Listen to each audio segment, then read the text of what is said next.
bom dia. Alegria grande a gente estar aqui com vocês. Nosso material está na página 40 e a gente está trabalhando hoje em parceria com o grande sistema de bibliografia do professor Delfrânio.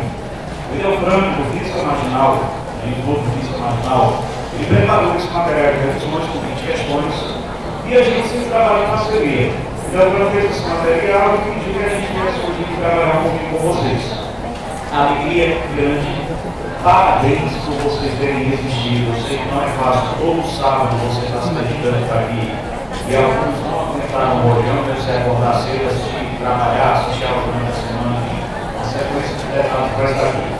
Gente, a gente não perdeu muito tempo. Eu vou te pedir para a gente começar a página 40, por favor, a nossa primeira questão. Toda vida que você pegar uma questão do Enem, ele tiver um texto muito longo, eu sugiro que você vá direto para o comando da questão. Professor, por quê? Quando você vai para o comando da questão, você já vai ler o texto atento ou atento ao que ele está querendo que você faça. Se você ler o texto todo, é claro que essa primeira questão a gente tem um texto aí com um determinado tamanho. Se eu for ler esse texto todo, e após ler o texto, talvez eu nem lembre mais qual foi aquele dado.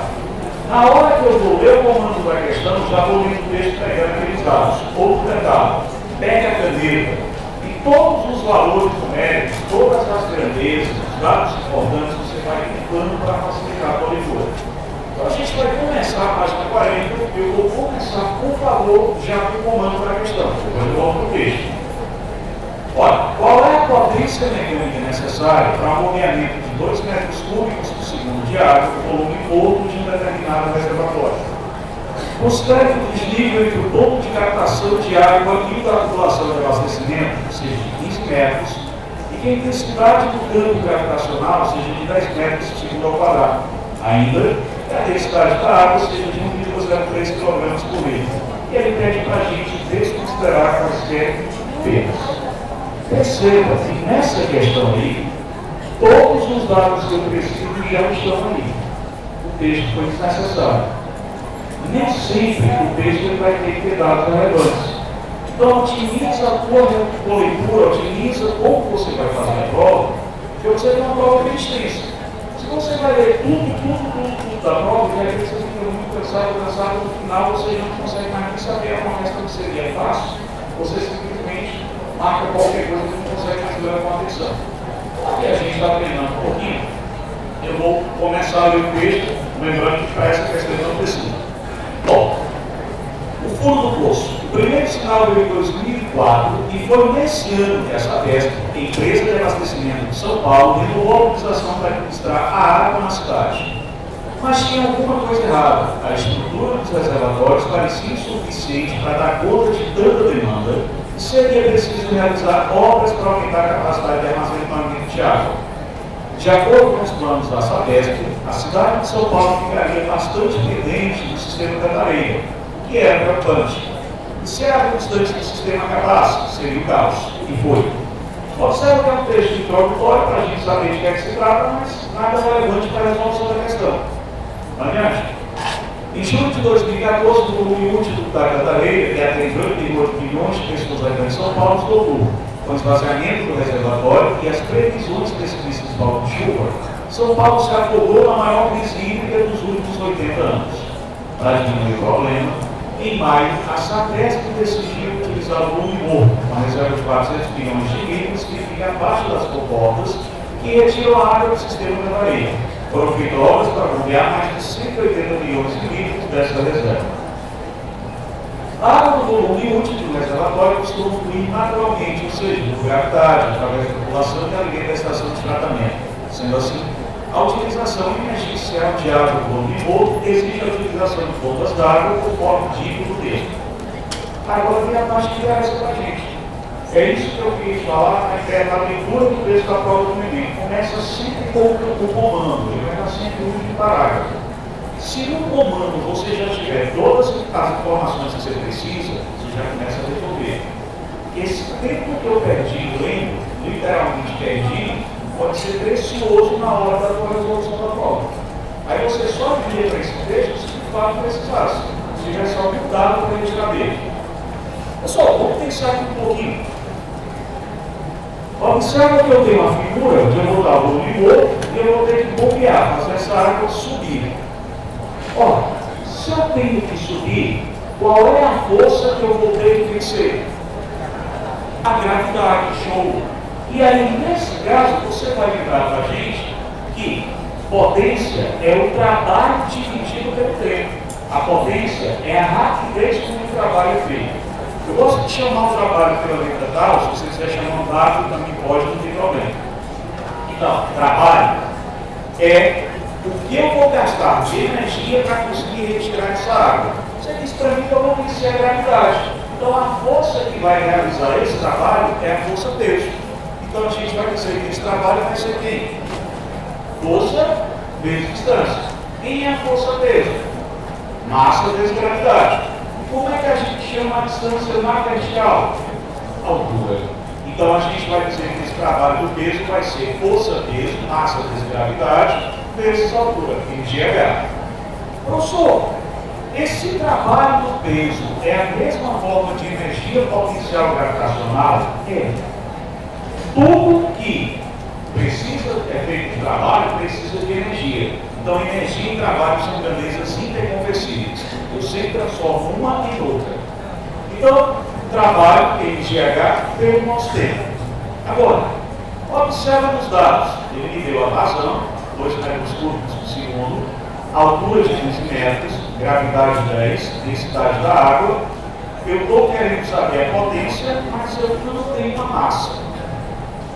Todas as vezes que tu tiveres uma questão em que ele der para você a densidade e você precisar de massa, lembra, por favor, da relação. Densidade é massa sobre volume. Então, nesse caso, a gente pode escrever que a massa quem é?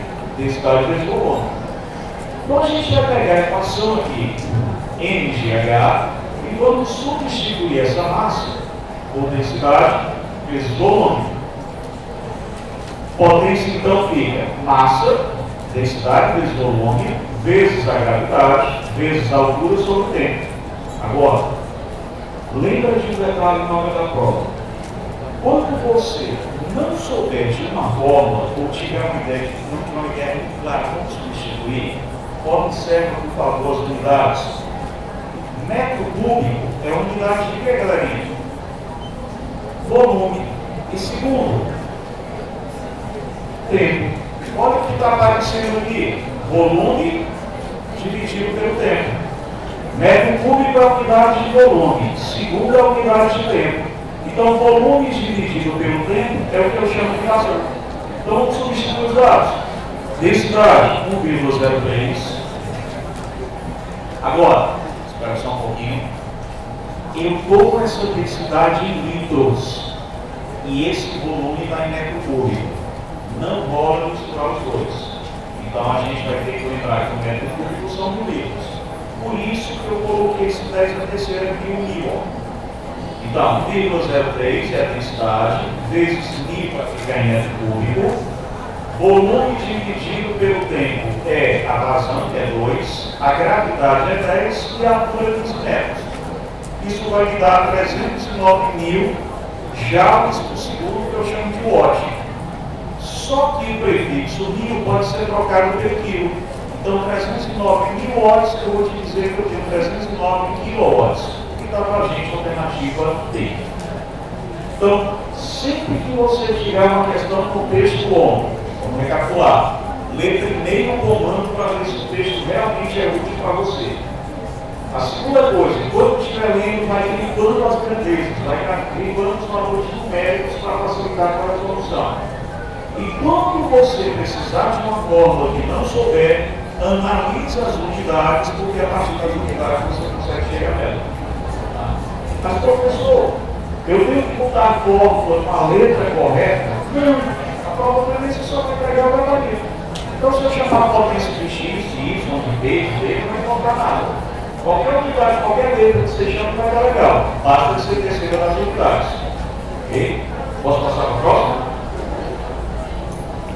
Então vamos lá. Questão 2, por favor.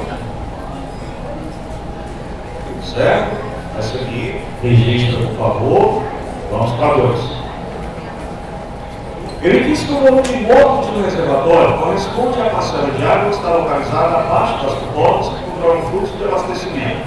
Normalmente, se o nível do reservatório não sofrer grandes oscilações, essa parcela de água não é renovada, acumulando uma grande quantidade de lodo, lixo e agentes tóxicos.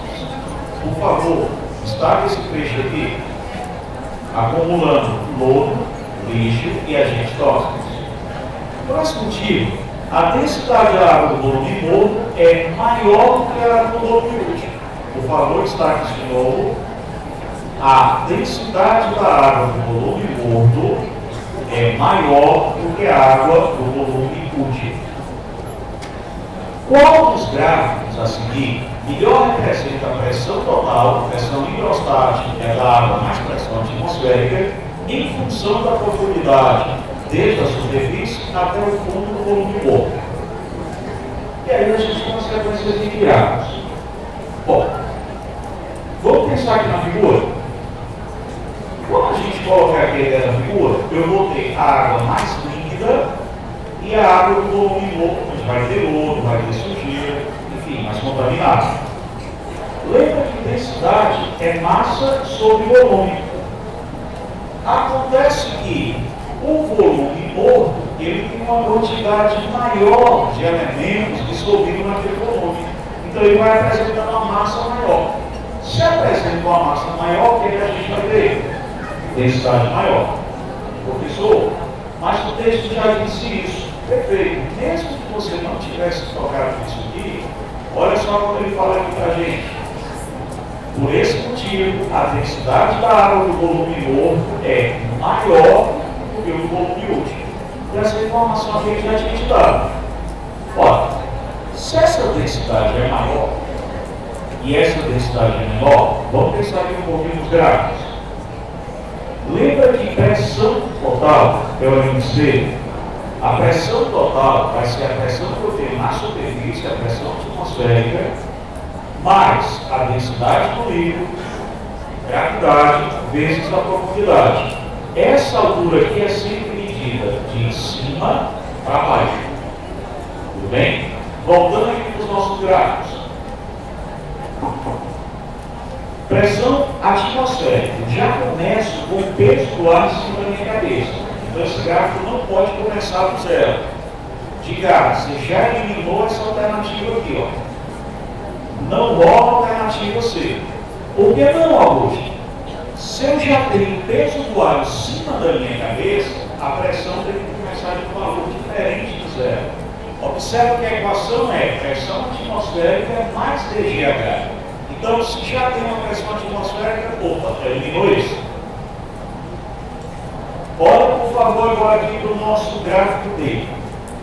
Como é que a pressão atmosférica é maior que a pressão do fundo da represa? Quer dizer que à medida que eu vou mergulhando, a pressão vai diminuindo, eu vou ter menos peso de ar em cima de mim? Não, que lógico.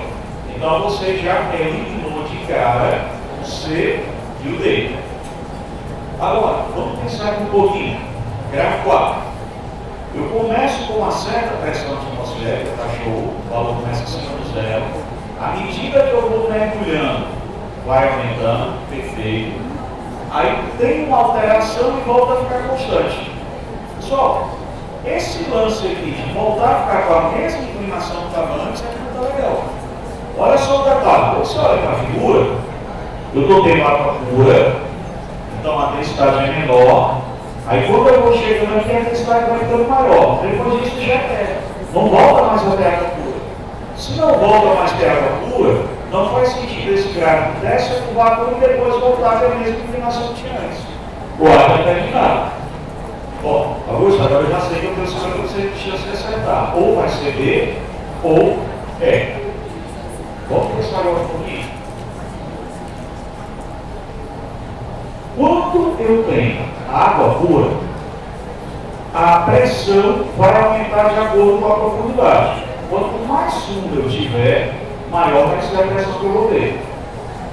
Aí eu vou sair da água pura, que é o azul clarinho aqui, e venho para a água cheia de lodo, água barrenta, água mais pesada. O que é que acontece com a densidade dessa água? É o quê? maior.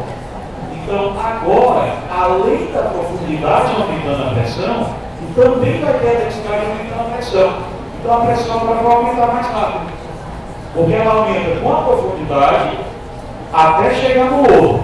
Quando ela chega na parte de lodo, a densidade aumenta.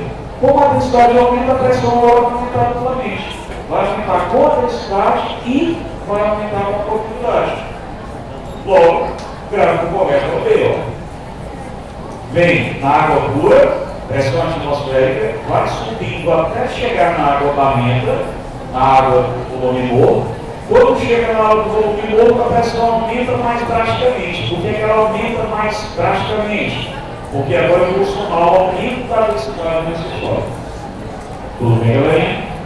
Professor, se eu tivesse, por favor, o gráfico E, o que está acontecendo aqui? Repara que essa inclinação está mais suave. Aqui ele está dizendo que com a profundidade a pressão está aumentando menos. Mas se fosse o inverso, esse gráfico é se eu viesse da água do volume morto para a água limpa. Então, quando chegasse na água limpa, ele ia inclinar menos. No nosso caso aí, a gente vai ter que somar tanto a densidade como a pressão aumentando. Por isso que a resposta seria B. Gente, bota aí, por favor. Você adiante?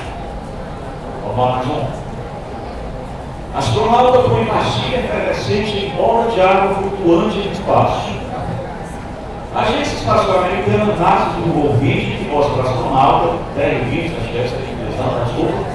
Ele solta uma pastilha efervescente dentro de uma bola de água e flutua no ambiente sem gravidade da estação espacial. O objetivo principal da experiência, que mais pode ser considerado uma brincadeira, era testar uma câmera de altíssima resolução enviada no começo do ano para a nave em órbita da Terra. Como está a questão? Pessoal, de novo, cada segundinho que você ganha na hora da prova, da tua resolução, é lucro. Essa primeira parte do texto que a gente lê, teve alguma importância com o dado relevante? Nada. Então o Enem gosta de fazer isso também nas provas. O texto tem que ter um dado relevante, mas não precisa ser o texto todo. Então sempre começa com o comando. Se você precisar mais, você vai mudando. Então bora lá. Se a estação orbita a Terra com uma velocidade de 27.000 km/h, destaca, é valor numérico, é grandeza, você vai destacar. A 350 km de altitude, destaca novamente. Qual é aproximadamente a intensidade do campo gravitacional, que é a aceleração da gravidade, gerado pela Terra na estação? Considere que o raio da Terra é 6.400 km. Muito bem. O que é que a gente vai fazer aqui? Tem duas maneiras para a gente resolver essa questão. Uma mais trabalhosa, uma mais curtinha, vai depender do que você souber. Quanto equivale aproximadamente a gravidade na superfície da Terra? 10, 9,8, uma coisa assim, não é isso? Então, peraí. Gente, primeira coisa que eu vou te pedir, use um bom senso. Talvez você não lembre agora de equação da força gravitacional. Mas se você utilizar o bom senso, você vai conseguir responder essa questão com lógica. Ah, professor, eu chutei. Você usou lógica. Lógica não é chute. Vamos pensar aqui um pouquinho. Você diz para mim que a gravidade na superfície da Terra é 9,8. 10, 9,8 é que eles falam que é a superfície. O menor deu 10, eu quero que já considere a superfície. Então 9,8. O raio da Terra é 6.400. Mas eu só estou a 350 km de altura. Eu estou pertinho da superfície da Terra. Então, se eu estou perto da superfície da Terra, o valor da gravidade vai ser o valor dele. Próximo da superfície é 9,8. Qual é a resposta? Qual? 8,3, você acertou. Agora eu vou mostrar com calma. Tá? Vou fazer os cálculos para você perceber. Mas o que eu quero te mostrar aqui é que você poderá responder as questões do Enem usando lógica, usando bom senso. As questões, vai ter na questão do Enem, ela tem um contexto real, um contexto que vai funcionar. Então, se eu contei 6.400 é a superfície que é 9,8, só 350 km de altitude eu não estou tão distante assim. Então não dá para a gravidade mudar tanto. Não pode ser a gravidade diminuir desse jeito aqui. Então, você foi pela C. Mas, professor, eu quero resolver isso aí matematicamente. Show de bola. Imagina que o satélite vai assim. Força que vai ficar puxando ele para que ele caia. Peso. Mas se ele está girando, o peso está apontando para o centro de um círculo. Toda a força que aponta para o centro de um círculo é chamada de força centrípeta. Mentalmente, imagina lá, satélite girando ao redor da Terra, imagina ele bem alto. A força peso está puxando ele para o centro da Terra. Olha, a força que puxa para o centro do círculo é centrípeta. Alguém lembra para mim qual é a força centrípeta? Show, MV ao quadrado sobre R, beleza, então vamos lá. Eu vou te dizer que o peso, massa vezes gravidade, vai ser MV ao quadrado sobre o R.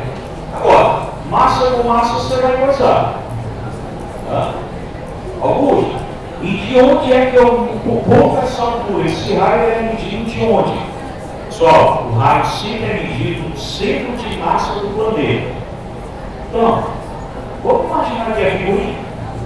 Eu estou dentro da Terra, eu vou medir o raio a partir desse centro aqui. Esse raio que vai estar aqui é o raio de órbita, é o raio do qual essa estação aqui vai estar girando. Então eu tenho que levar em conta o raio da Terra mais a altura. Então você vai dizer para a gente que esse R que você está colocando aí é o R mais a altura que você vai ter. Cuidado, por favor, com as unidades. O Enem, o que ele vai te provar mais é saber se você sabe trabalhar um pouquinho com unidades. Olha, eu estou quilômetro, só que olha como é que está as respostas. Então não rola trabalhar com esses valores em quilômetro. Eu vou ter que mexer um pouquinho. Então, vamos trabalhar nisso. Eu sei que eu vou ter V ao quadrado sobre o raio é a soma dos dois. O V é 27.000 quilômetros. Mas está em quilômetro por hora. Eu vou dividir por 3,6 para deixar em metros por segundo. E eu não sei vocês, mas na minha época de estudante, às vezes dava aquele problema de ombro, né? Branco total. Eu ficava esquecendo se era nacional ou se contou para dividir ou multiplicar. Só sabia que era 3,6. Agora o que é que eu fazia com esse 3,6? Eu gostava de lembrar da ideia seguinte: eu estou em quilômetro por hora e eu quero metro por segundo. Eu quero pôr em quilômetro, quero ir para metro. Ei, qual dos dois é o menor? Metro é menor, né? Então, se eu estou no maior e quero deixar o número menor, que eu quero deixar em metro, eu vou ter que dividir para deixar menor. Então, se eu estou em quilômetro por hora e quero ir a metro por segundo, eu vou dividir para deixar o quilômetro menor e ir a metro. Então, só se eu tiver o contrário, se eu estiver em metro por segundo. Se eu estiver em metro, eu quero ir para quilômetro, eu quero deixar um número maior. Como é que eu deixo esse número maior? Multiplicando. Então, 27.000 dividido por 3,6. Quem é que eu vou ter aqui no raio da Terra? 6.400 quilômetros. 6.400.000 metros. Quem é a altura que ele me deu? A altura foi de, esqueci, 350. Então, quando você somar os dois, vai te dar o quê? 6.750 quilômetros, joga 3 zeros para virar em metros. Então, essa continha gigante aqui vai dar 56.250.000 por 6.750.000 e vai dar 8,3. Onde é de novo que eu quero chegar aqui? Lá no Enem você não vai ter calculadora. Você concorda que esse tipo de questão aqui vai levar um certo tempinho, você vai buscar, talvez até ser bem claro? Por isso que vai ter a lógica. Você pode usar a lógica para marcar o tempo. Outro detalhe que eu já falei no último encontro que eu tive aqui, não sei se alguém já lembra que eu dei uma vez, eu vou repetir. Não troque a resposta que você escolheu. A primeira vez que você responde a questão, você está com a mente aberta. Você vai usar lógica, você vai usar o elemento que você nasceu, que tem lógica, escutar e você chega na resposta certa. Quando você duvida do que você fez, vai olhar a questão de novo. Se você não duvidar, você não vai olhar de novo. Você vai olhar que você está duvidando do que você fez.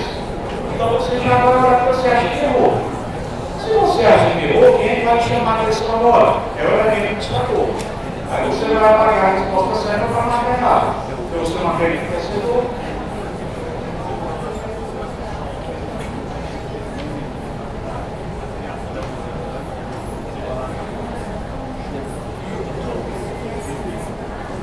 Galera, o colega aqui lembrou o seguinte: Augusto, ao invés de força centrípeta, eu poderia ter lembrado daquela forma da aceleração da gravidade. G1 sobre R ao quadrado. Quem é o G? Gzinho da gravidade. É constante da gravitação universal, G maiúsculo, vezes a massa sobre R ao quadrado. Achava a relação entre o G e o G. Estava certo também, beleza? Essa seria a maneira mais rápida. Gente, vamos agora dar um passeiozinho pela eletrostática. Suponha que usando mais instalação elétrica de uma determinada resistência esteja alimentando um computador de 220 watts, destaque aqui, e 10 lâmpadas de 11 watts. Marque isso aqui de novo. Todos esses equipamentos estão associados em paralelo. Quando você tiver equipamento associado em série, todo mundo tem a mesma corrente. Em série, a corrente é igual. Quando você tiver equipamento em paralelo, todo mundo tem a mesma voltagem. Então, tanto o computador como as 10 lâmpadas estão ligados com a mesma voltagem de 110. A voltagem não é dividida. Qual deverá ser a capacidade de bloqueio em ampere-hora? Ampere é unidade de quê? Corrente de hora? Tempo. Eu estou pedindo para achar a carga desse bloqueio. Ampere vezes hora, corrente vezes tempo, que é igual a I vezes delta T. Quando eu estou usando aqui ampere hora, eu te peço, eu achei a carga do bloqueio. De modo a manter todos esses equipamentos funcionando normalmente, em um intervalo de 15 minutos. Vamos lá um pouquinho. Lembra que potência pode ser corrente vezes dVt. Agora, eu tenho um computador de 220 watts, mais 10 lâmpadas de 11 watts. Isso vai ser ligado com a reciprocidade de uma corrente, ligado em 110 volts. Eu vou ter uma corrente de 3 amperes. Professor, quando tiver questão de potência, se tiver em série ou em paralelo, como é que eu acho a potência resultante? Soma nos dois casos. E vai mudar é a corrente ou a dVt. A potência total é sempre a soma que você vai ter. Então, por isso que a gente somou os dois, a potência do computador mais potência das lâmpadas. Por outro lado, você vai lembrar que carga é corrente vezes tempo. Olha, eu já posso fazer direto, aí espera um pouquinho nessa hora do carro. Eu primeiro fiz essa conta para 1 ampere, para 1 hora. Mas não precisa que você faça 1 hora. Ele quer que os equipamentos estejam ligados por quanto tempo? 15 minutos. 15 minutos em hora, 1/4 de hora. Então você já pode multiplicar isso aqui por 1/4 e já acha a resposta direta. Aqui eu fiz para 1 hora e depois eu tenho uma regrinha de 3, mas eu peço desculpas. Eu compliquei porque eu achei que era mais fácil fazer a regra de 3 com a ideia de minutos. Mas se você substituir isso aqui por 1/4, já acha a resposta direta.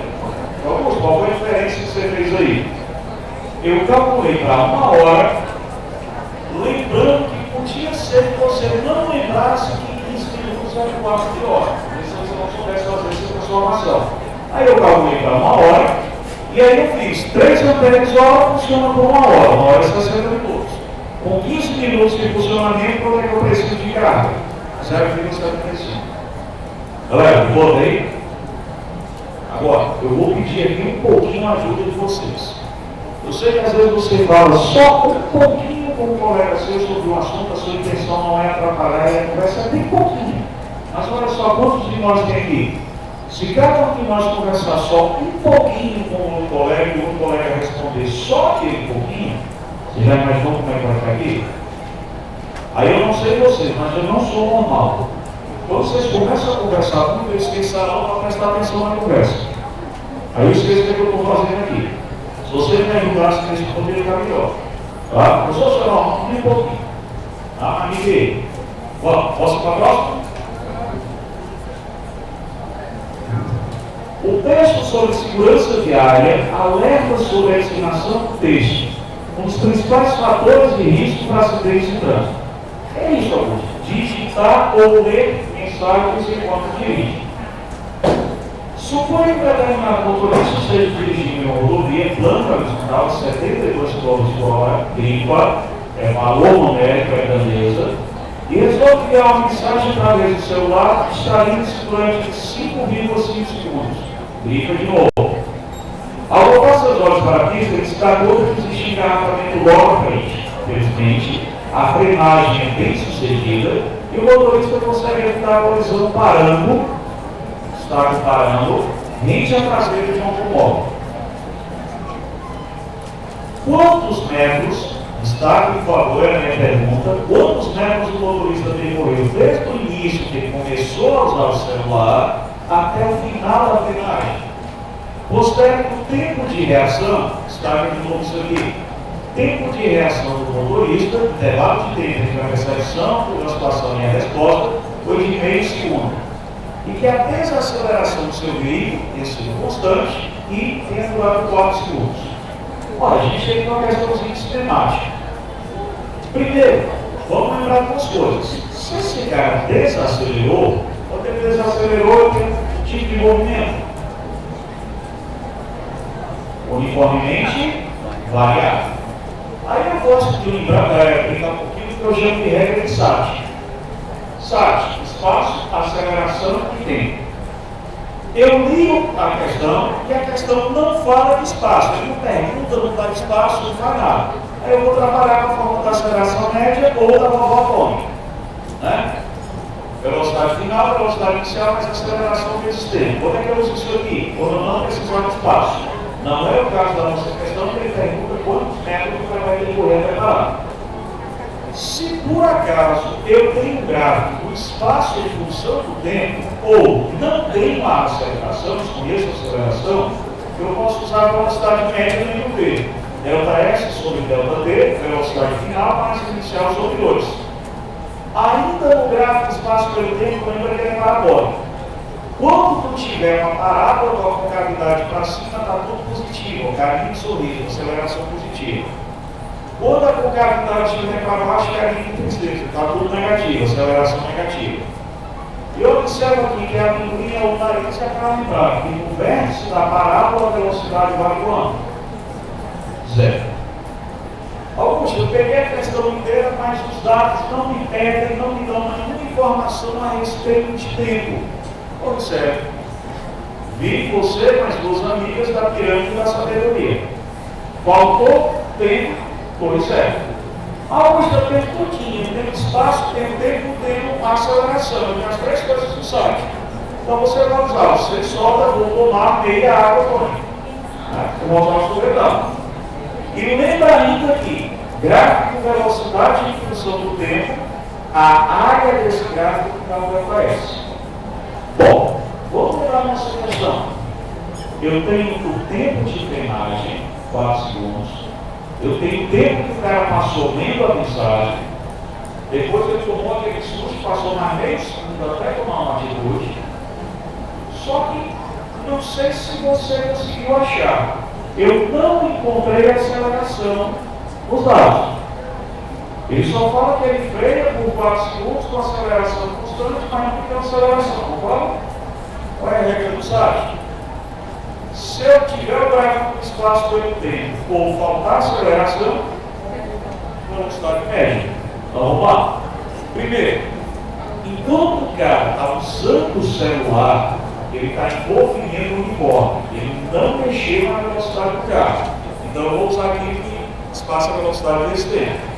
Olha, no movimento uniforme, velocidade que ele vinha 72, quero transformar para metros, então eu vou dividir em 3.6. Ele passou 5 segundos e meio lendo o celular. Depois que ele percebeu o engarrafamento, ele passou meio segundo para tomar atitude de frear. Então o tempo que ele passou todo foi de 6 segundos. Isso te dá 120 metros só de poder olhar no celular e a pessoa começou a frear. Mas depois disso, esse cara passou 4 segundos freando. Mas que Augusto, eu não tenho a aceleração. Se eu não tenho aceleração, eu vou trabalhar com essa ideia da forma da velocidade média. No EUV, a velocidade média é a média das velocidades velocidades. Hoje, eu só lembrava que velocidade média era ΔS sobre ΔT. ΔS sobre ΔT só vale para movimento uniforme. Quando você tiver feio, quando você tiver o forma variável, é a média das velocidades. Aí eu vou juntar os dois. ΔS sobre ΔT, velocidade inicial, maximal sobre 2. Quando é que o cara vai andar? Se ele passou 4 segundos freando, a velocidade inicial do carro era 20 e ele vai parar. Você vai achar que ele vai andar 40 metros freando. Então, ao todo, quanto foi que ele andou? 120 em movimento uniforme, mais 40 freando. Ele andou 160 metros. Tudo bem, galera? Por favor.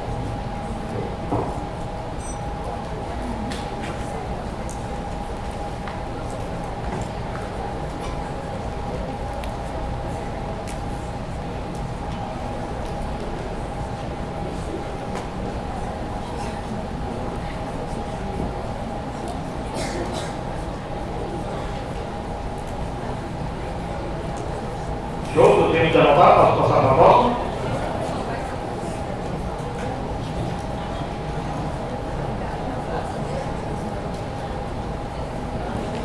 Galera, vamos lá. Questão 6. Ele disse, segundo recomendações da ONU, um dos principais equipamentos de segurança do veículo é o freio ABS, a avaliação de dureza do sistema de bloqueio de freio. Bom, qual dentre as alternativas seguintes explica corretamente o motivo do ABS ser tão importante em frenagens de emergência? Deixa eu voltar aqui para você ver o resto da outra questão enquanto a gente conversa a respeito de ABS. Olha aí. Quando a gente tem um atrito, nós temos dois tipos de atrito básico. Cinético, quando eu estou em movimento, e um estático, quando eu estou em repouso, quando eu estou parado. Acontece que o atrito estático, ele é sempre maior do que o cinético. E aí tem um detalhezinho para a gente lembrar. Quando você tem movimento, significa dizer que o ponto está atingindo várias posições do solo. Imagina a ideia de alguém dar um freio de arrasto para as rodas. O veículo, ele sai arrastando no chão. A roda está travada, mas o veículo está parado? Não. Ele está arrastando, ele está andando. Então ali você tem atrito cinético. Então quando a roda está travada, quando a roda está parada, o ponto da roda atinge várias posições do solo. Várias posições que ele atingir, isso é movimento. Então se uma roda não está travada, sim, a roda está travada, mas o veículo não. O veículo continua andando. Então nesse ponto aí ele tem um atrito cinético, ele é menor. Como é que funciona a história do ABS? Na hora que a roda vai travar, o ABS solta um pouquinho para ela andar só o mínimo necessário. De tal modo que aquele ponto da roda não toca em duas posições sucessivas do solo. Se ele tocar em duas posições sucessivas do solo, eu vou dizer que eu vou ter o cinético. Mas se cada ponto da roda só tocar um ponto do solo, eu vou ter o estático. Então, quando o pneu está girando, o atrito é estático. Quando o pneu está parado e o carro está andando, eu tenho um atrito cinético. Às vezes o nosso cérebro trava um pouquinho, e aí vem a habilidade do Enem, que é confrontar o senso comum com o senso científico. É meio difícil a gente perceber, peraí, como é que o pneu está rodando e é estático? Como é que o pneu está parado e é cinético? Porque o conceito de cinético é que o mesmo ponto de um determinado referencial, mesmo referencial, está atingindo várias posições. Se eu pego o ponto daquele pneu e sair arrastando no chão, ele está atingindo vários pontos, então ele está andando. Mas se eu pegar o pneu girando, cada ponto do pneu só tocar uma única vez no solo, vai ser estático. Para facilitar a gente lembrar e não confundir isso, imagina que um freio de arrasto o pneu fica liso, ele fica careca. Quando ele fica liso, ele vai frear mais ou menos? Menos, ele vai derrapar mais. Então o freio de arrasto ele freia menos. O ABS, ele faz com que o pneu não trave, não arraste, no chão para manter esse desgaste e ele freie mais. Então isso permite que você, por exemplo, com o ABS, continue a dirigibilidade do carro, você faz todas as manobras. Enquanto com o freio, como o carro só vai em linha reta, você não consegue manobrar. Se você dobra a direção, não adianta nada. E com o ABS você continua manobrando. Vamos pensar aqui.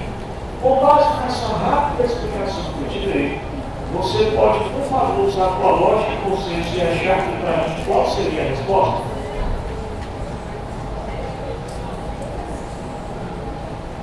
Vamos para a eliminação. O ABS impede que as rodas parem de girar durante a frenagem. Logo, a desaceleração tende a ser mais suave, evitando que os passageiros se machuquem. A ABS não tem nada a ver para não machucar passageiro, ele quer que o carro pare mais rápido. E a desaceleração não é mais suave, é mais intensa. Uma pisada do freio de ABS cai todo na frente, o freio para imediatamente. O ABS faz com que as rodas parem de girar. Parar de girar é aquele simétrico, o freio é menos, eliminou. O ABS assegura que as rodas continuem girando durante a frenagem. Logo, como a atrito entre os pneus do asfalto é estático, a distância de frenagem tende a ser a menor possível. O que você acha? Pois é a resposta. Certo? Então, cuidado. Pneu girando, estático. Pneu travado, cinético. Vamos lá mais uma. Suponha que um determinado motorista colida a 36 km por hora. Por favor, destaque para mim essa palavra aqui, colida.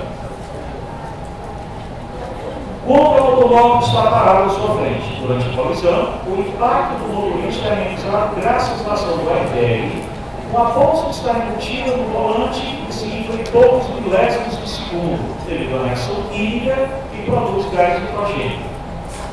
Qual das alternativas seguintes indica a razão entre a força de impacto média, força que o airbag aplica no motorista e o próprio peso do motorista, seja intervalo de tempo de meio segundo? Todas as vezes que você estiver em colisão, você vai trabalhar com impulso e quantidade de movimento. Então, quem é o impulso? Força vezes tempo. Quem é a quantidade de movimento? Massa vezes velocidade. Só. Imagina a situação seguinte: uma colisão entre um trem e uma bicicleta. É uma apologia de violência, mas imagina que vai ser isso. Olha, o que é que eu posso falar a respeito da força trocada entre o trem e a bicicleta?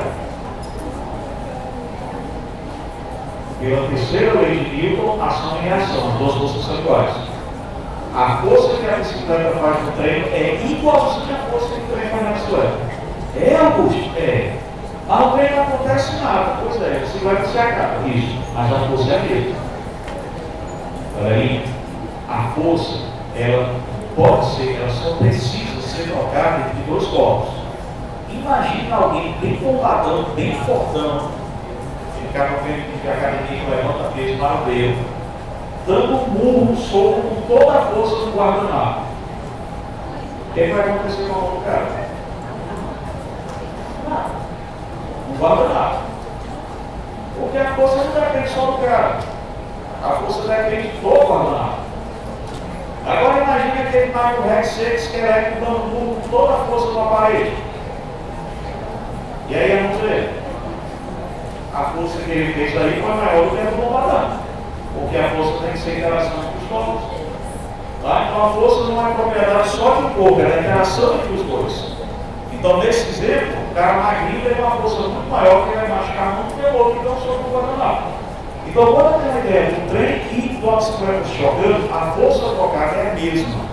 Porém, a desaceleração é diferente. Lembra que a aceleração vai ficar quem? Força sobre massa. Como o trem tem uma massa muito grande, força dividida pela massa vai dar uma aceleração bem pequenininha. Ninguém nem vai perceber quando ele vai. Já a bicicleta tem a massa pequena. Força sobre a massa vai dar uma aceleração muito grande. Essa aceleração grande é que faz com que os impactos sejam sentidos. Por isso que tem a história do airbag. O que é que o airbag faz? Ele infla a bolsa e vai fazendo com que você vá parando de encontrar o painel mais devagar. Aumenta esse tempo para diminuir o tempo da força que vai ter sobre você. Bom, mas vamos pensar aqui um pouquinho. Você falou em Covid, Impulso é variação na quantidade de movimento. Só que impulso é força vezes tempo. E quantidade de movimento, massa vezes velocidade. Bom, eu vou chegar aqui e vou colocar força, olha o tempo da colisão que ele deu, 0,5. A massa, não sei. Mas a velocidade aí era 36 km por hora, dividido por 3,6, 10 metros por segundo. Então você vai achar que essa força vale 20 M. M é a massa do cara, não sei quem é. Mas a pergunta dele é: qual é a relação entre a força e o peso? A força você achou que é 20 M, o peso é mg. M com M a gente vai cruzar. Então vai ficar 20 sobre 10, quanto é igual essa relação? Pois. Augusto, quanto é que eu sei que eu vou usar essa história aqui do teorema do impulso? Toda vida que você tiver, explode, colide, bate, choca, se tiver alguma coisa dessa natureza, você vai usar o teorema do impulso. Então, salta sobre, empurra, colide, explode, joga esse detalhe. Posso pôr mais uma? Também se copiar.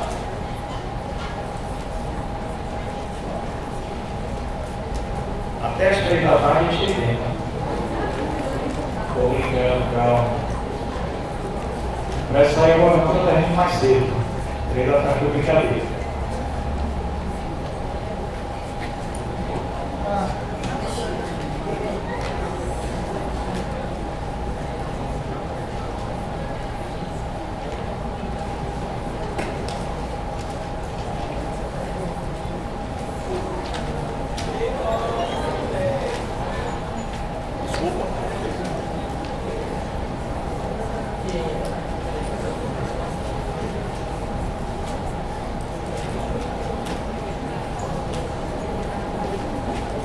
Aproveitando aqui bem rapidinho, quando vocês copiam a questão, uma sugestão de repente se alguém quiser revisar alguns conteúdos.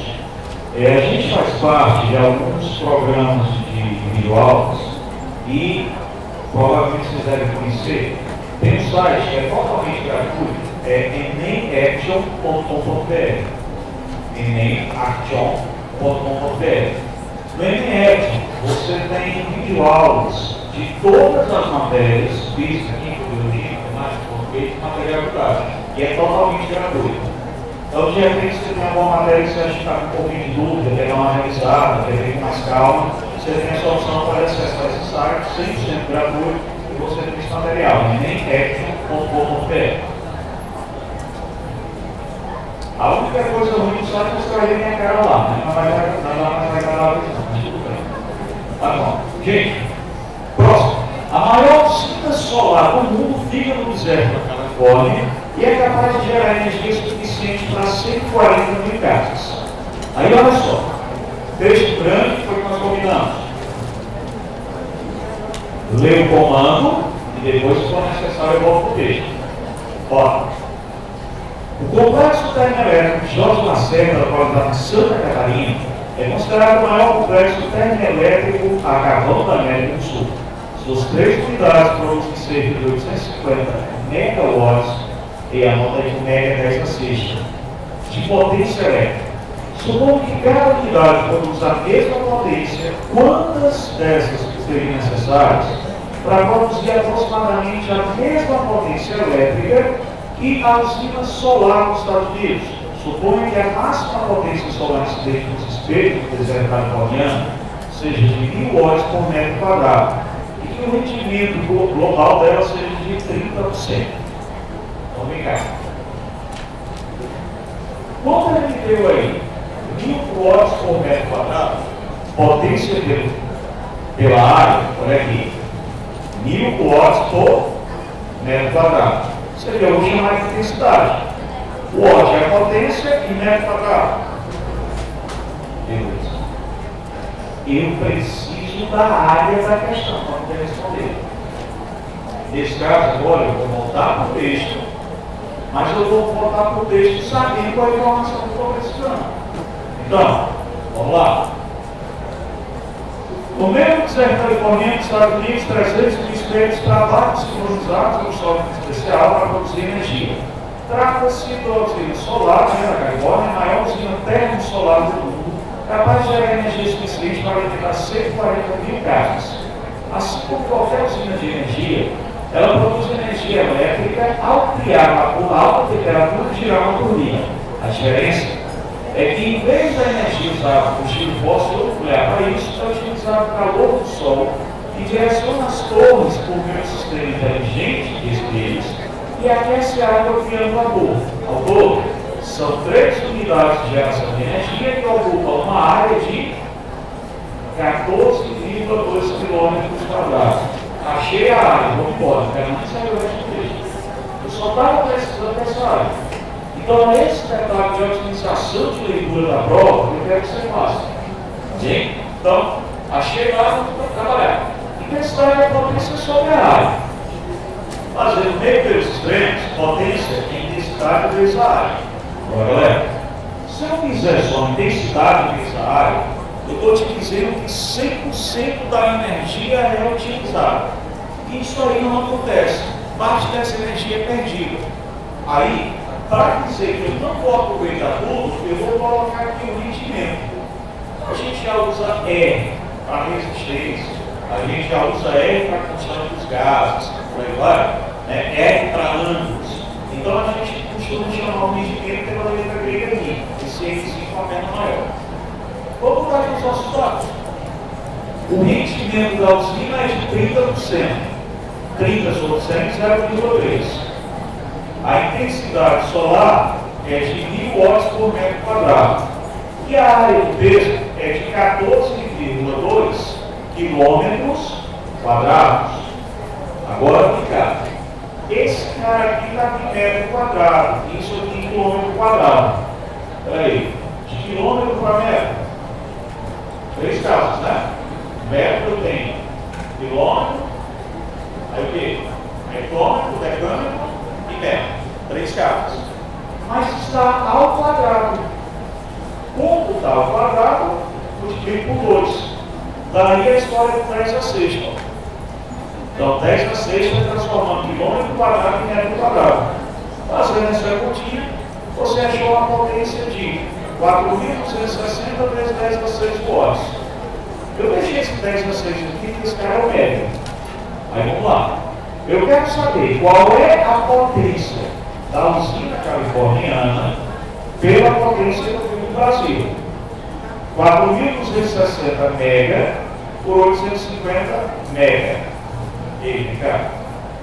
Mas lá na nossa usina que eu tenho no Brasil, quantas turbinas ele disse que tinha? 3.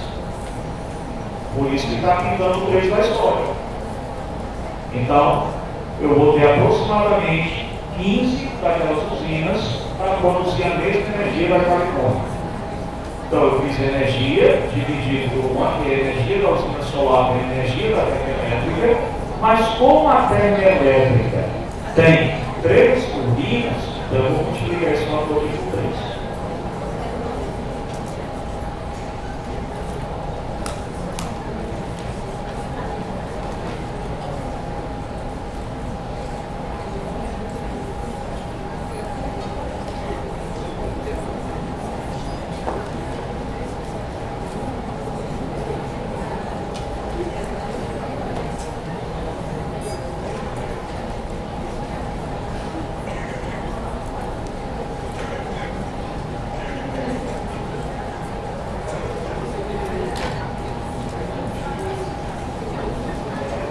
Pronto, deu tempo? Mais um?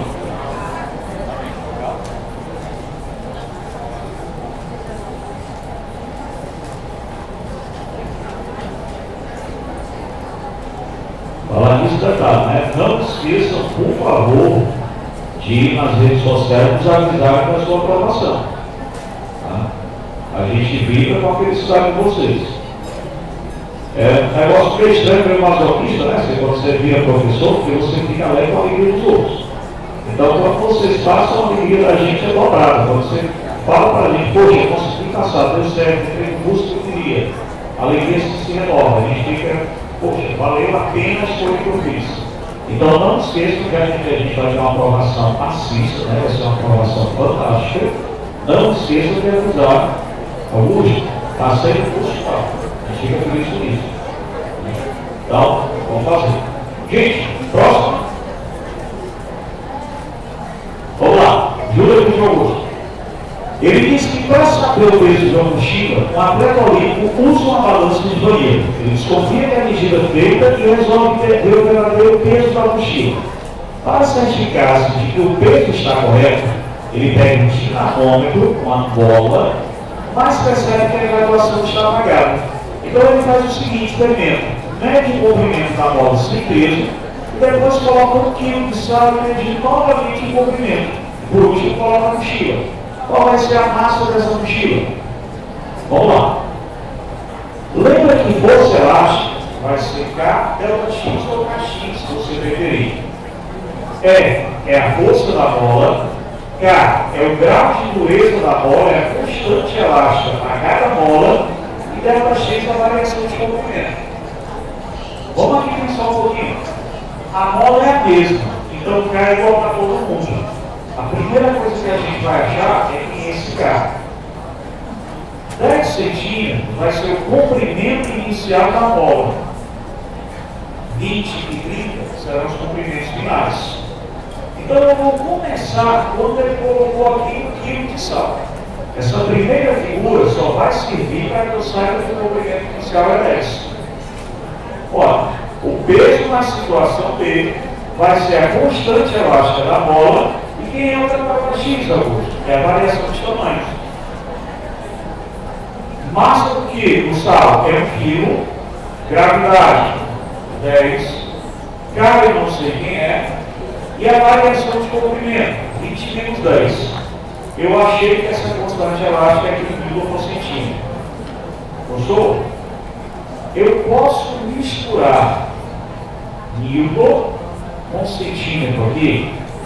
Pode, porque não é a resposta definitiva. Esse K vai ser só na grandeza que eu vou usar de novo.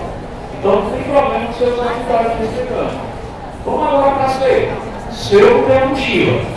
Então quem é o peso da mochila? É a massa da mochila vezes a gravidade.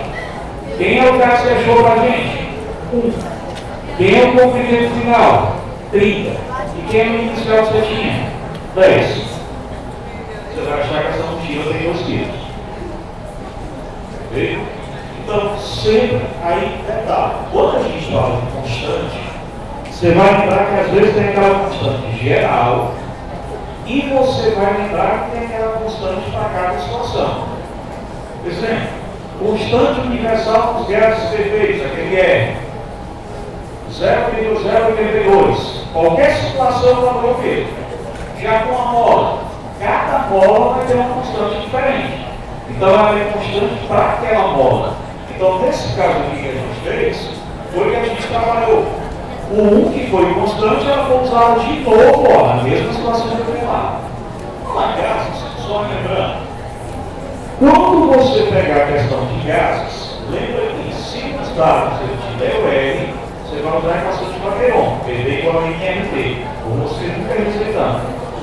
Se os dados não tiver o R, lei geral dos gases, ou monotop e dividir. Pressão inicial vezes volume inicial sobre o número de mols vezes temperatura, vira uma constante. Posso ir adiante? Tá bem, cooperando. Estou com o motorzinho ligado nesse rápido escuro. Quem achar melhor ou mais confortável, pode colocar na resolução depois anota. Não tem problema não, a gente só um pouquinho. De repente, se você quiser.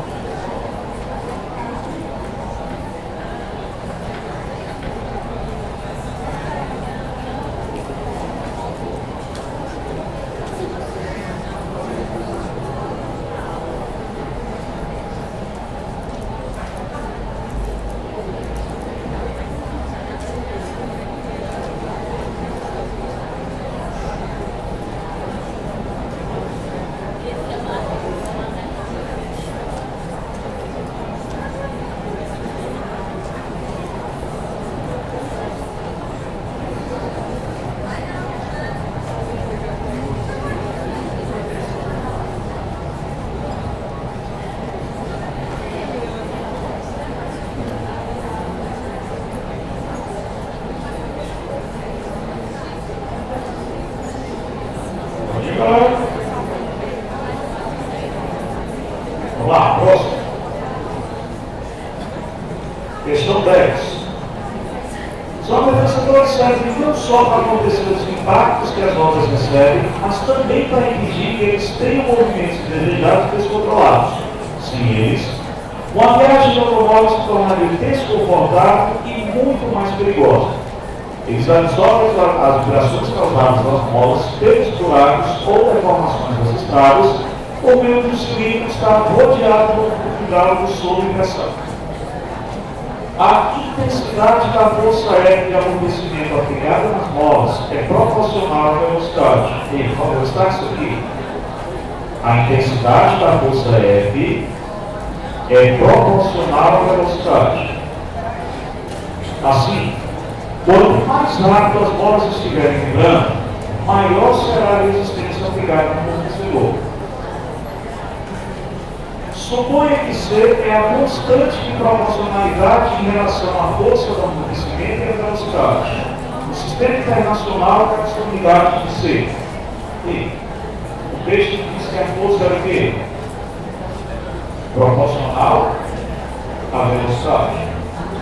Então você vai botar isso aqui para a gente, ó. Força proporcional à velocidade. Só. Toda vida, se tiver questão dessa matéria que a gente chama de equações dimensionais, você vai substituindo a fórmula até ter uma que você saiba todas as unidades. Poxa, alguns eu sei que você estava em Newton, mas olha aqui nas respostas. Tem alguma resposta de Newton? Não, então vai tocar. Como você pensa em força, qual é a primeira forma de força que tiver em mente? Massa vezes aceleração. A forma mais apaixonante da vista, né? Física, meu amor. Então vamos trocar. Física, meu amor. E não pode dizer que a física nem é harmonia, não, tá? Então, massa vezes aceleração é a constante vezes a velocidade. Cara, você acha que aí já dá para colocar as unidades? Vamos fazer aqui um favor gigante para mim. Eu vou esperar 12 minutos e vou pedir para você terminar de resolver para mim. Depois eu posso conferir. Acredite em você. A gente já chegou até aí, massa de aceleração. Você vai colocar as unidades para ver qual unidade você. Vai lá, 2 minutinhos. Te entrega todo lado, todo mundo ligado. Bora.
Vamos lá.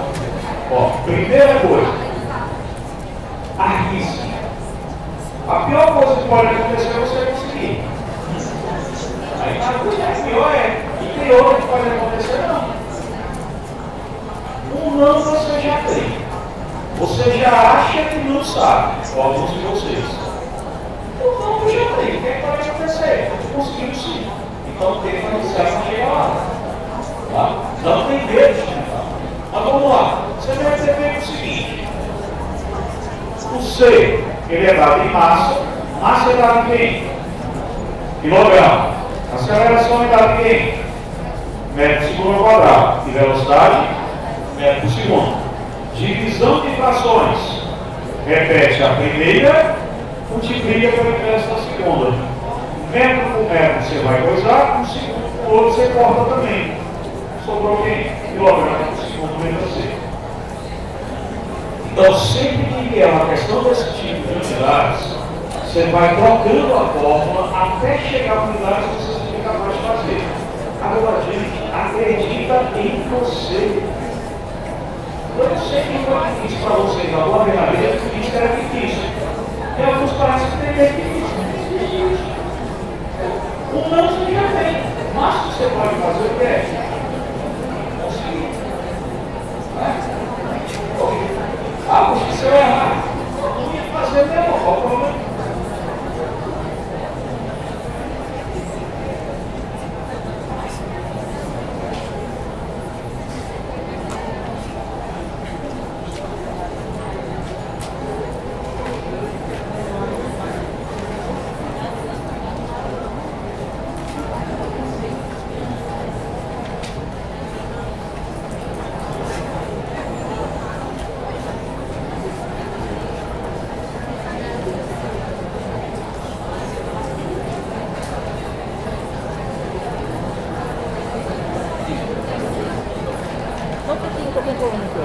Não, só tá olhando a hora. E vendo se o programa tá rodando direito.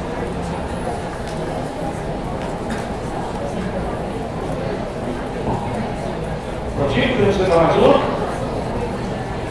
Vamos lá. O perito da polícia científica foi escalado para desvendar um acidente de carro envolvendo um atleta olímpico quando ele se dirigia para a competição. Chegando ao local, o perito verificou os seguintes pontos. 1. O carro desce por uma rampa de acesso, atravessa uma rua horizontal, ele forma o destaque aqui, rua horizontal, e colide com o veículo estacionado do outro lado da rua. 2. O carro tinha um vazamento de óleo ligando gotas em intervalos de tempo constantes. Destaque-se aqui de novo. Na rampa de acesso, os pingos de óleo tinham a mesma distância entre si. Galera, pensa, por favor, em vez de um carro descendo uma ladeira. Imagine que esse motorista não esteja freando. O que está acontecendo com a velocidade desse carro? Está aumentando. E esse carro está em tempos iguais deixando cair gotas de óleo. Se a velocidade está aumentando, como é que fica o espaçamento dessas gotas? Concordo que quanto mais ele corresse, maior é essa distância de uma gota para outra. Só que ele está dizendo para mim aqui que as gotas ficam com a mesma distância entre si. Como é que pode? Imagina a situação. Ele está descendo a ladeira. Se o carro tivesse desgovernado, ele ia correr cada vez mais. As gotas iam ficar mais distantes. Só que as gotas na ladeira estão com a mesma distância. Como é que você justifica isso para mim? A gota está na mesma distância. A velocidade desse carro deve estar aumentando cada vez mais. E como é que faz para uma velocidade não aumentar na ladeira? Freia, show. Então você acabou de deduzir para mim que nessa situação aqui 2, o cara está freando o carro. Alguns querem que ele está freando, porque na rampa era para o carro correr mais. Certo que o corpo correr mais, era para as gotas ficarem mais distantes. Se as gotas estão com a mesma velocidade, com a mesma distância, é que ele está crescendo com a velocidade constante. Para a velocidade não aumentar, ele freia. 3. Na rampa de acesso, os pingos de óleo tinham a mesma distância entre si. Na rua horizontal, os pingos tinham uma distância gradativamente menor. E aí? Resposta? Vamos lá. Manteve os freios acionados na rampa de acesso e acelerou no trecho horizontal. Se ele acelerasse, a distância vai acontecer maior. Acelerou na rampa, se ele acelerasse, a distância ia ser maior. Uma história? De costeio, manteve os freios acionados até chegar a essa posição. Não tem como parar. Tudo bem? Gente, de novo, conhecimento prévio, bom senso. Alguns eu devo usar bom senso para responder as questões do meu bem? Deve, é lógico. Não tenha técnica conhecimento. Agora, repito aquela história. Marcou a resposta. Pelo amor de Deus, vai cair em dúvida de você, não, confia em você. E se você cair em dúvida, você acha que você marcou errado. Você vai ali e vai estar atrás do outro que seja errado. Tá? Vamos para o seguinte. Durante o salto de trampolim, ocorre conservação de energia. A imagem ilustra todo o processo em que o ponto A é exatamente o momento do salto que a velocidade do corpo é nula. Está aqui para mim? Lá na figurinha coloca velocidade do a zero. Ponto A, velocidade é zero. O ponto B é exatamente a metade da distância da descida. E o ponto C é imediatamente da chegada da água. Considerando que o referencial do sistema está na superfície da água, analise a imagem e assinale a alternativa que corresponde à situação das forças. Tá ligado? Na hora que o cara está aqui no ponto A, ele está no alto em relação à água, concorda? Só que ele diz que ele está parado. Ele não tem cinética. Qual é a energia associada à altura?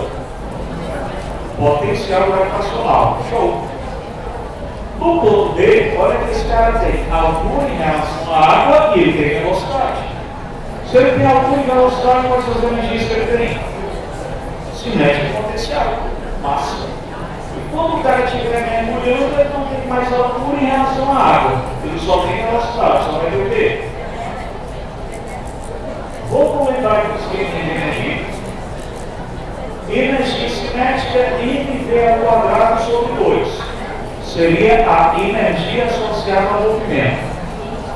A energia armazenada ela vai ser do tipo potencial. Se tu tiveres altura, ela é gravitacional, MGH. Se tu tiveres uma mola, é um tipo elástico. H, constante elástica da mola, X, deformação da mola ao quadrado sobre 2. A energia mecânica é a energia total do sistema. Então, ela é a soma da cinética mais a potencial. Bom, detalhe, se eu tiver um sistema tipo a bola, movimento harmônico, quando eu chego na ponta, eu paro para voltar. Se eu paro na ponta, eu não tenho mais cinética. Então, eu só vou ter o quê? Potencial. Por isso que o sistema massa-mola, eu posso dizer que a mecânica também pode ser igual ao potencial quando eu levar a massa-massa. Se eu oscilando, quando eu chego no meio, minha bola não está esticada, mas eu tenho o máximo de velocidade. Então, por isso que ela pode ser igual uma ou outra, desde que as condições sejam máximas. Se você tiver um sistema real, um sistema PNV, você vai ter energia dissipada. A energia dissipada é o trabalho da força de aplique. Então, ele trabalha a força de aplique nessa distância. Se nós tivermos um sistema idealizado, um sistema conservativo, a energia no início é igual ao final. Se você tiver um sistema dissipativo, a energia no início é igual ao final, perdão, é no início, mais o que foi dissipado, embora o contexto do sistema é negativo. Bom, a nossa questão de você já chegou a entender. No ponto A, ele tinha energia potencial e a cinética é nula, porque não tinha velocidade. Em D, ele tem potencial e cinética, e no ponto C, a potencial é nula e ele tem só cinética. E voltei, galera. Vamos lá. Bom, essa aqui foi uma questão do Enem. Eu peguei aqui só o textozinho para a gente estar complementado. Quem anda de bicicleta tem a vantagem de que talvez não tenha associado a física, mas já consegue usar o bom senso para responder. Olha, eu estou querendo andar de bicicleta, só que eu não quero fazer força. Alguém já olhou, já percebeu alguém andando de bicicleta bem devagarinho? Normalmente o que é mexendo nos pés rápido, vai pedalando rápido e vai falando. Show. A energia gasta vai ser diretamente proporcional à força que eu vou fazer. E a força vai me dar velocidade. Quanto mais eu estou correndo na bicicleta, mais força eu vou ter que fazer. Quanto mais devagar eu estou andando, menos força eu vou ter que fazer. Se eu quero dar o que eu chamo de marcha leve, eu não quero fazer força, eu coloco a parte de trás, que é a minha catraca, a maior possível, e a coroa na frente dos pedais a menor possível. Eu dou várias voltas no pedal para a bicicleta passar um pouquinho. Agora, eu quero correr na bicicleta, aí eu faço o inverso. Quando eu quero correr na bicicleta, eu boto a catraca bem pequenininha e eu boto a coroa aqui bem grande. Qual é o objetivo disso aqui? Galera, imagina um anão andando de mão dadas com um gigante. Se os dois estão de mão dadas, o que eu posso falar a respeito da velocidade deles? É a mesma. Mas o anão, para poder acompanhar o jogador de basquete, ele deixa as caras bem rápido. A frequência é maior. Qual é o lance e a comparação aí? O anão é a minha catraca. Ela tem que ter uma frequência maior, ela tem que dar várias voltas para acompanhar a mesma velocidade da coroa. Então, nesse caso aqui, diz para mim qual é a resposta dessa questão presa.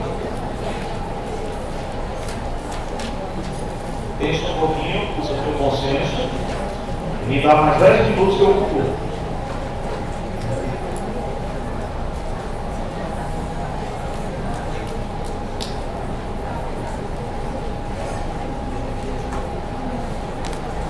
A imagem representa o esquema de uma transmissão de bicicletas usado na corrida olímpica. É comum em uma bicicleta de marchas ter pelo menos 3 coroas e 6 catracas, 18 marchas. Sabendo disso, para ter uma velocidade maior ou menor número de pedaladas seria melhor. Vamos lá. Eu quero velocidade maior. Eu quero que o pneu de trás dê várias voltas. Como é que deve ser a linha ou a catraca? Pequena. É a coroa. Então eu devo utilizar o maior possível aqui, porque quando é só, imagina de novo, nosso jogador de basquete com o nosso não. Enquanto o jogador de basquete vai dar uma caminhada, uma passada, o anão vai ter que dar várias passadas para acompanhar a velocidade dele. Então ele vai correr bem mais. Vai ser bem retrocedido. Ok, galerinha? Vamos mais uma? A seguir, nós temos um diagrama esquemático de uma caixa de descarga acordada, muito normalmente por sua facilidade de manutenção. E vou te pedir para você dar uma olhada aqui na figura. Nível de forças e nível de distâncias. Galera, quando a gente tiver corpos em equilíbrio, eu posso ter o equilíbrio do ponto material e do corpo extenso. Quando eu consigo concentrar todas as forças num único ponto de aplicação, eu vou dizer que eu tenho um ponto material. E aí, se ele tiver em equilíbrio, basta dizer que está para cima, que está para baixo, que está para a esquerda, que está para a direita. Quando eu tenho um corpo mais comprido, eu vou chamá-lo de corpo extenso, porque eu não consigo colocar todas as forças num único ponto de aplicação. Eu tenho pontos de aplicações distintos. Nesse caso, eu vou ter o equilíbrio do corpo extenso que vai ser dado por momento de força. Qual é a questão? O funcionamento da descarga é relativamente simples. Quando o botão é pressionado, a alavanca sobe, puxa a corrente levantando a tampa, permitindo a saída de água da caixa para baixo. No detalhe, à direita são dados alguns medidos da tampa mostrando onde haja força peso da água sobre a tampa e a tração exercida pela corrente. Sabendo que, com a caixa cheia, a água exerce uma força de 10 newtons, por favor, está isso aqui para mim. Qual vai ser a tração mínima suportada pela corrente? A ideia é, se eu tenho um corpo extenso, eu vou ter um ponto de equilíbrio. Observa que o peso quer fazer com que essa barra desça. Então o peso quer fazer com que isso aqui gire no sentido horário. A tração quer que ele suba. A tração quer que ele gire no anti-horário. Então o momento de um tem que ser igual ao momento do outro. Alguns do que é momento, é o trabalho do corpo girar. Alguém lembra para mim rapidinho qual é a forma de trabalho? Força vezes deslocamento. Momento também é força vezes deslocamento. Mas, professor, se a fórmula é a mesma, qual é a diferença? O trabalho eu quero tirar o corpo de lugar, eu quero arrastar ele e levar de um corpo para o outro. E o momento eu quero só dirigir.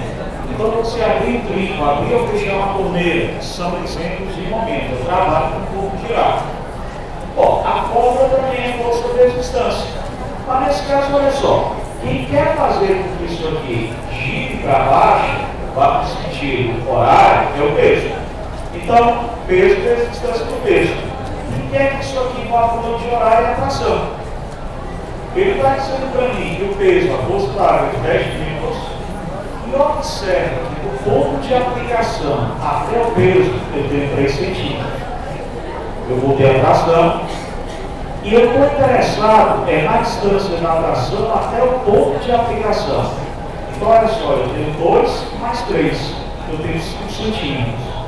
Então, eu vou achar uma força de 6 metros.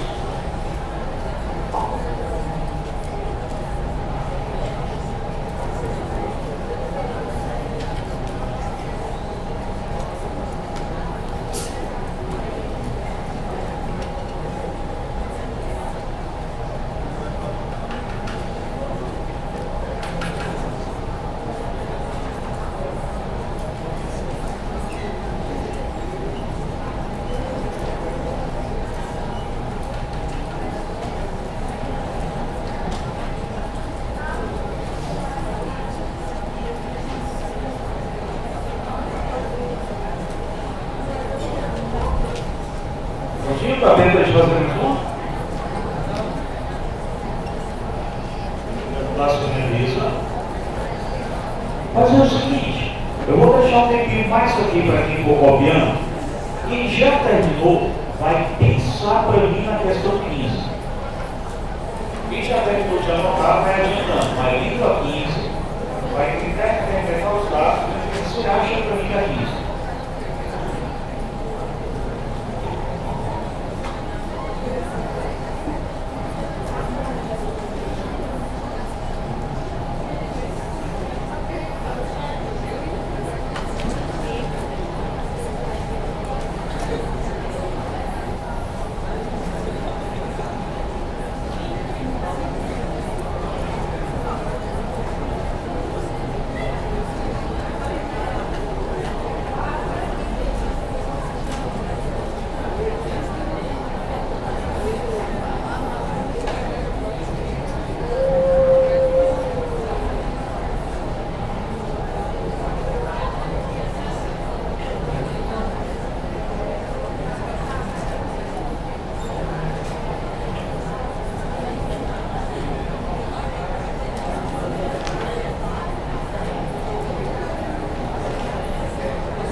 Pode ir, galera?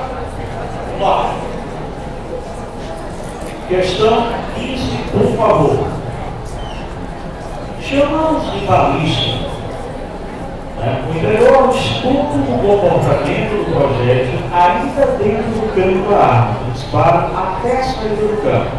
O gráfico mostra como se comporta uma força de pressão dos gases que empurram o projétil no atrito dentro do cano em função da distância percorrida. Para que esse projétil saia do cano com a maior velocidade possível, o comprimento do cano deve ser. Ligado. Pressão é força sobre área.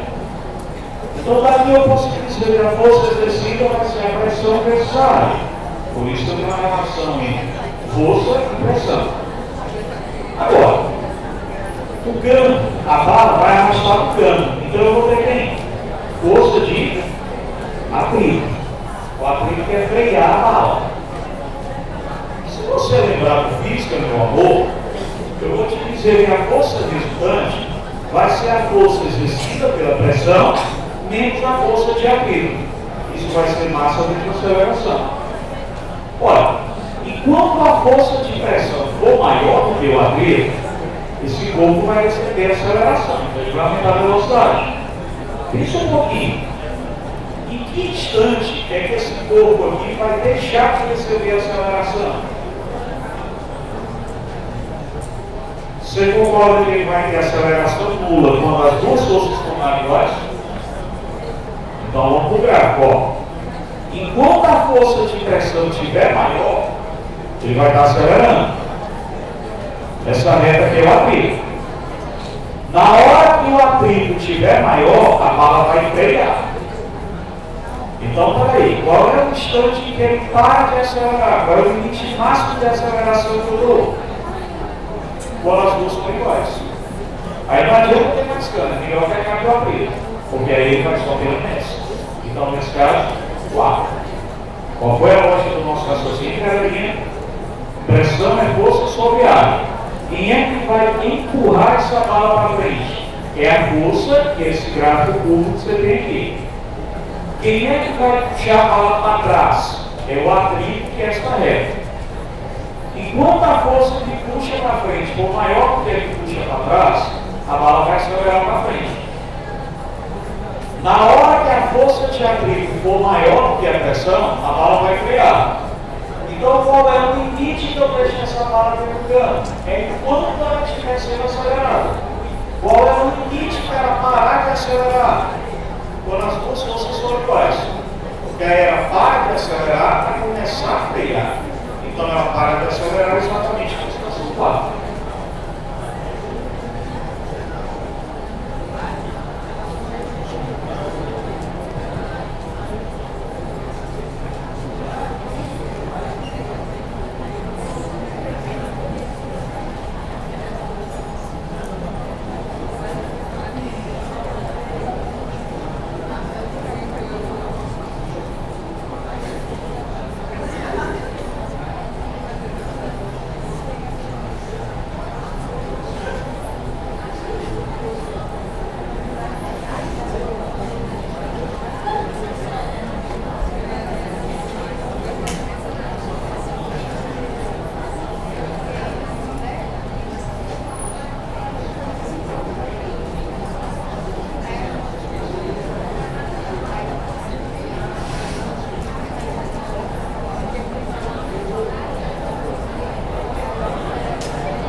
Pessoal, vamos lá mais um?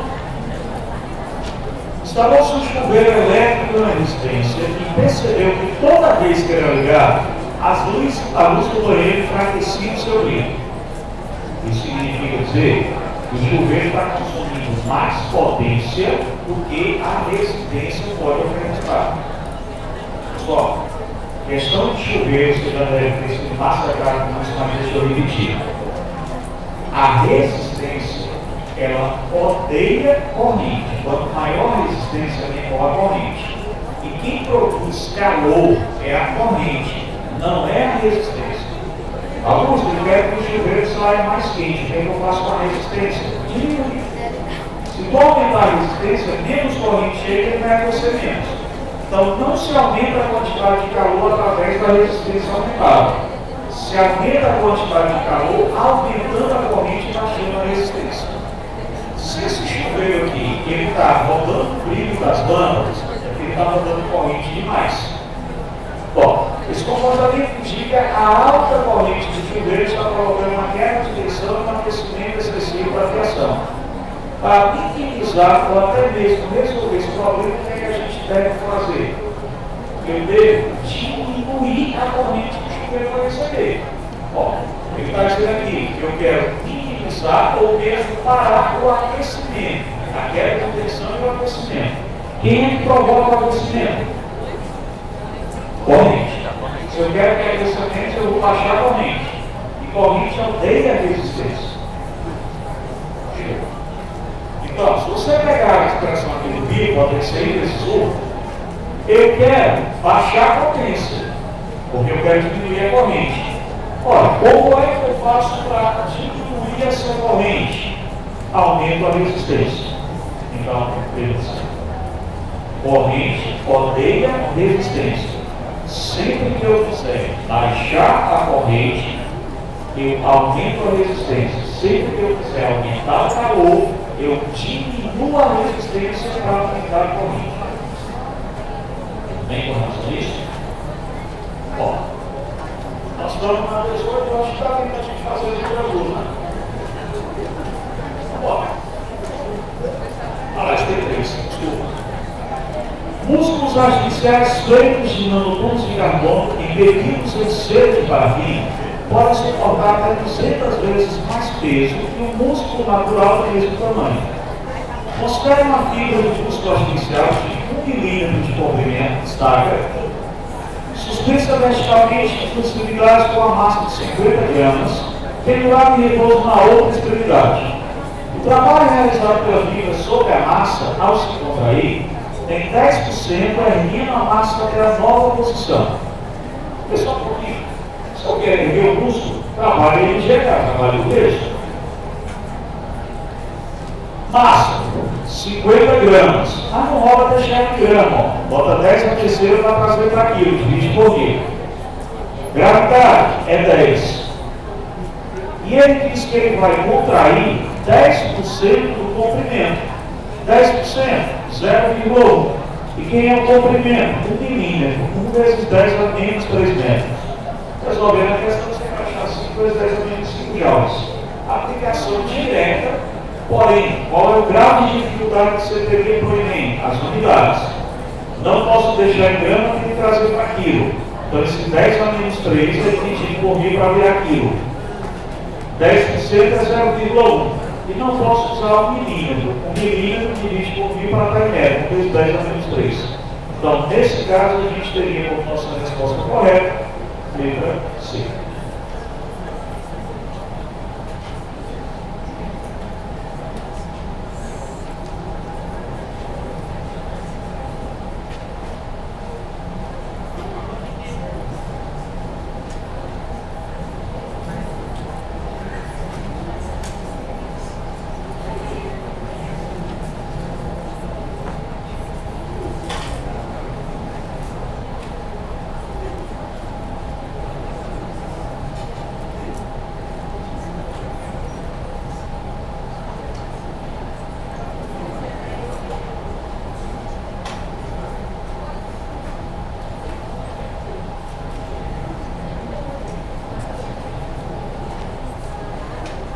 Vamos lá? Próxima.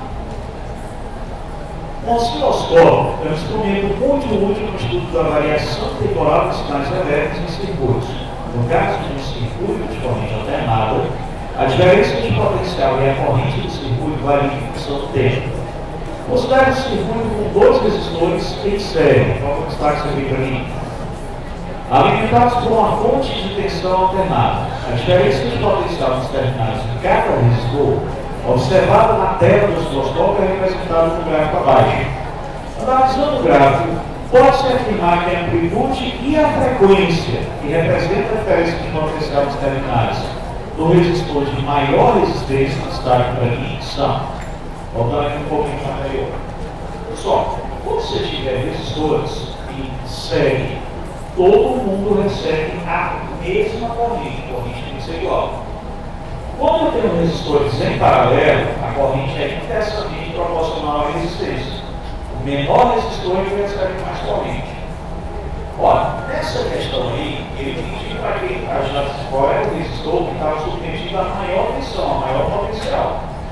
Se você lembrar que 1 é igual a R vezes I, e R é igual para os dois, quem é o resistor que vai ter o maior potencial? Eu tenho 2 resistores em série, maior e menor. Ambos recebem a mesma corrente. Qual dos 2 resistores vai ter o maior ou se 1 é igual a R vezes I e o I é igual? de maior resistência. Quem tem maior resistência vai ter maior tensão. Então, quando você pega aqui o gráfico, você está tendo o gráfico da tensão em volts em função do tempo. A corrente é igual para todo mundo. Então, esse cara R1 aqui, ó, é que está com a maior voltagem, 8 volts. Então, esse sujeito aqui é a maior resistência. Olha a pergunta dele.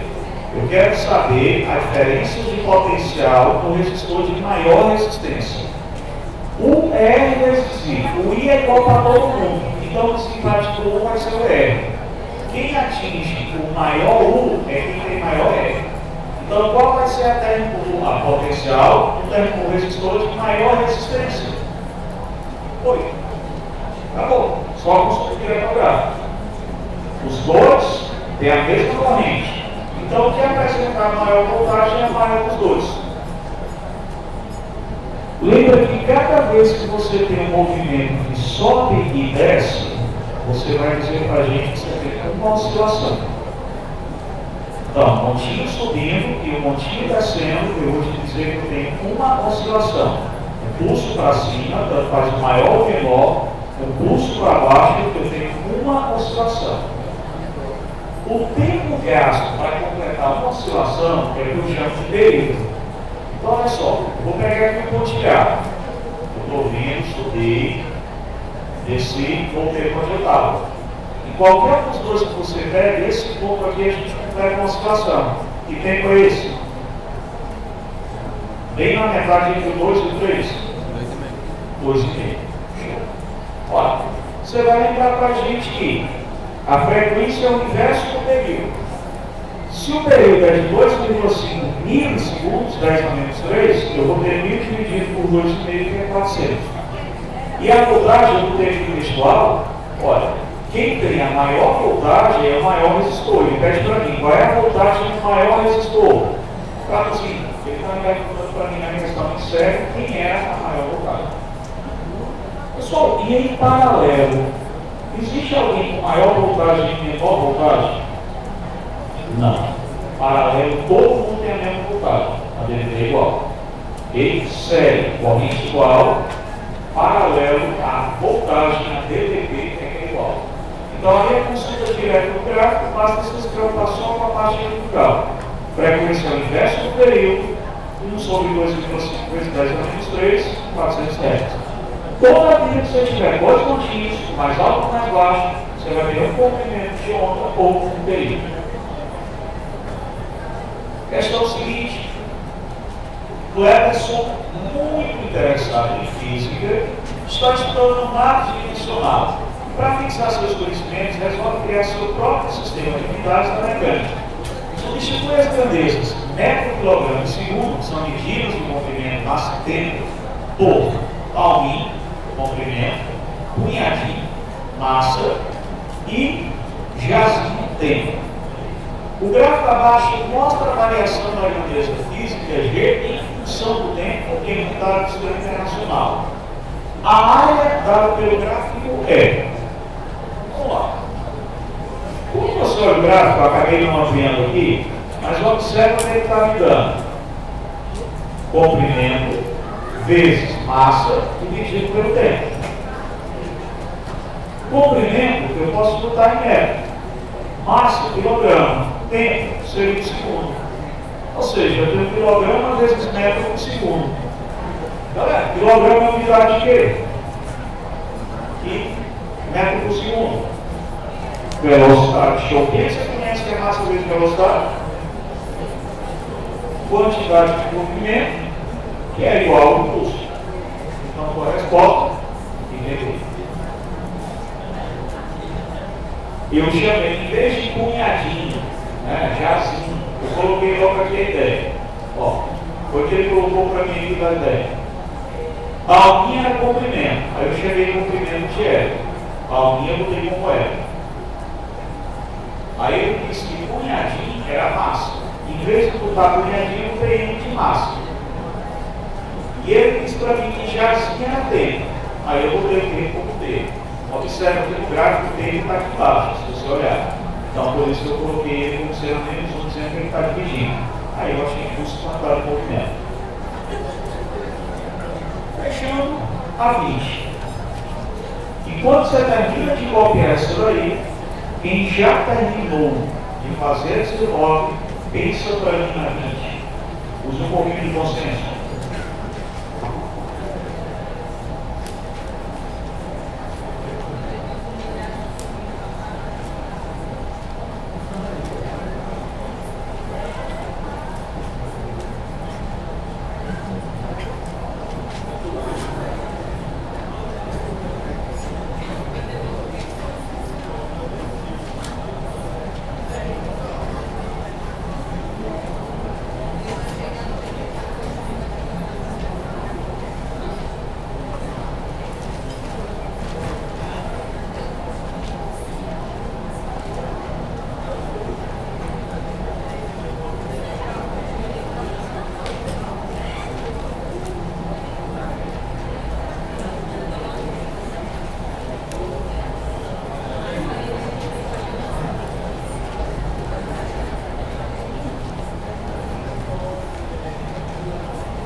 Olha, vamos lá fechar?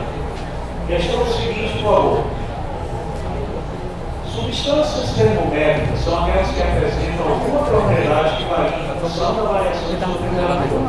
O gráfico que segue mostra que 4 sólidos, feitos de substâncias normais, variam seus comprimentos em função da mesma. Mas tipo, ele saiu agora. A reta A, que tem inclinação μ, em relação ao eixo de temperatura é paralela, está isso aqui, ao B. E a reta C, que o C tem inclinação maior do que 1, tem em relação à temperatura paralela a B. A reta A, que tem inclinação 1 em relação ao eixo da temperatura, é paralela à reta B, e a reta C também é paralela. De acordo com o gráfico, o que é que a gente pode afirmar? Ó, eu tenho uma questão envolvendo comprimento em função da temperatura. Eu tenho uma questão de dilatação. Então, olha um detalhe aqui. Se a gente pegar a relação mais fácil para a gente trabalhar, se você, por favor, pegar esse cara aqui, ele tem comprimento L, e esse tem 2L, qual é o ideal? Então, quando você faz isso, só um instantinho antes desse faz. Quando você faz isso aqui, delta L, variação de comprimento, seria comprimento inicial vezes coeficiente vezes variação de temperatura. Pessoal, entre maior comprimento inicial é para dilatar mais. Por outro lado, se eu pegar a mesma relação, quem tem maior coeficiente de dilatação também é para dilatar mais. Então, peraí, olha só o lance aqui para a gente pensar. Os dois têm tamanhos distintos. Então, olha só, quem já começa com maior comprimento é para dilatar mais. Se esse cara tem comprimento 4L, esse tem 3L, esse tem comprimento L, esse tem 2L, o de 4L e o de 2L é para dilatar mais. Acontece que se essas duas retas estão paralelas, é porque os dois estão dilatando igual. Peraí, como é que pode o cara de menor comprimento estar dilatando igual ao de maior? Só tem um jeito, ele vai ter o quê? O dobro do coeficiente. Então, as retas paralelas estão dizendo para você que eles estão dilatando iguais. Se esse cara tem 2 zeros de comprimento, ele ia dilatar 2 vezes mais do que baixo. Porém, os dois estão paralelos, os dois estão dilatando junto. Então é porque esse de baixo tem 2 vezes mais coeficiente do que o de cima. E quem tem 4 é para dilatar mais do que quem tem 3. Então significa dizer que o coeficiente é 3 quartos do outro. Por isso que eles acabam ficando igual. Então, relação de coeficiente, ó. Um vale 3 quartos do outro e o outro vale o quê? O meio dele. Se você observar para a gente, por favor, alternativa C, o coeficiente de dilatação de A ele é o dobro do coeficiente de dilatação de B, porque se B tem o dobro do comprimento, ele vai ter que dilatar com o dobro do coeficiente de igual. Certinho? Bom, galera, meus contatos, se vocês tiverem alguma dúvida, quiser esclarecer alguma coisa,